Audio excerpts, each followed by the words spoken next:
Thinking about picking up the Motorola T210?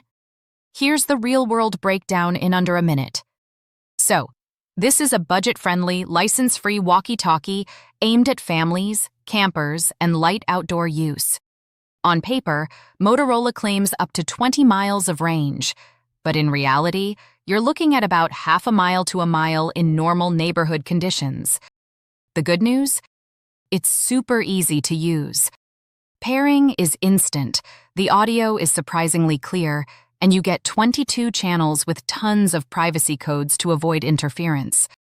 Plus, it can run on rechargeable batteries or standard AAs, which is great for emergencies. But there are limits. It's not waterproof, so heavy rain or drops in water can kill it. And it also lacks advanced features like weather alerts. So here's the verdict.